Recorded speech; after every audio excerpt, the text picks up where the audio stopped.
산화환원 반응에 대해서 공부하기 전에 산화란 무엇인지 또 환원이란 무엇인지 먼저 그 개념을 정확하게 이해하고 기억하고 가는 것이 중요해요.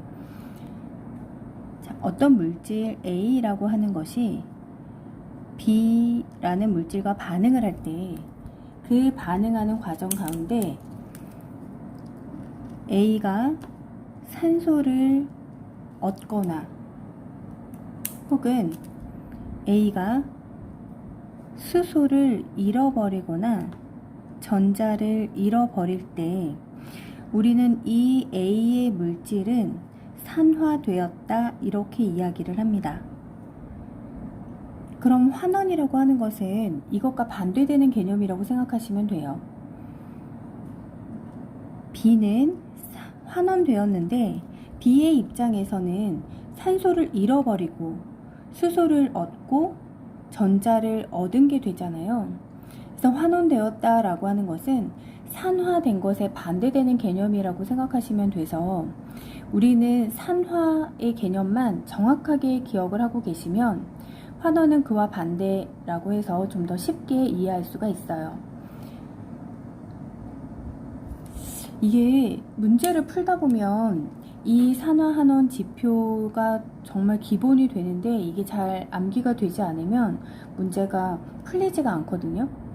그래서 선생님은 이걸 어떻게 외웠냐면 우리가 호흡을 하잖아요. 사람이 호흡을 할 때 산소를 들이마시고 이산화탄소를 내뱉잖아요. 그래서 산소를 얻고 그 외의 것들을 내보내는 것 이렇게 암기를 했거든요. 이게 별거 아닌 것 같지만 은근히 도움이 되니까 여러분들도 한번 그렇게 기억을 해보는 걸로 할게요. 자, 그러면 산화환원의 개념을 정확하게 잡았으면 그에 관련된 문제를 한번 풀어보도록 하겠습니다. 산화환원 반응에 대한 설명으로 옳은 것을 보기에서 있는 대로 고른 것은 기억, 산화는 물질이 산소와 결합하는 반응이다. 그렇죠. 산화는 산소와 결합하는, 산소를 얻는 반응이라고 했잖아요.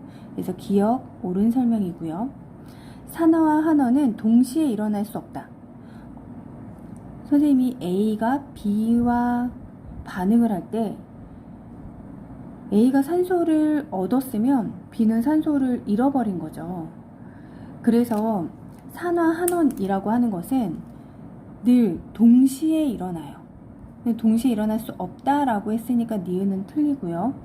산화환원 반응이 동시에 일어나는 것을 우리는 산화환원 반응의 동시성이라고 이야기를 합니다.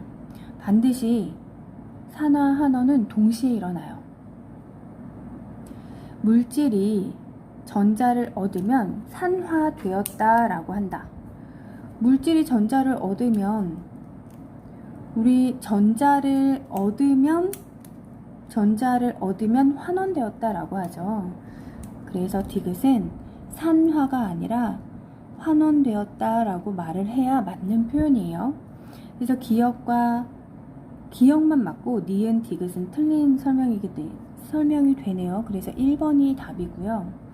우리 산화라고 하는 것은 산소를 얻는 것이다, 수소를 잃는 것이다, 전자를 잃는 것이다 라고 이야기를 했는데 이 세 가지 중에 한 가지만 발생을 해도 산화환원 반응이 일어났다 라고 이야기를 해요. 반드시 그 화학 반응식에 이 세 가지가 한꺼번에 일어나지는 않거든요. 그 중에 한 가지만 발생해도 이것은 산화환원 반응이구나 라고 이야기를 한다는 거죠. 자, 산화환원의 정의 반드시 기억해 주시기 바랍니다.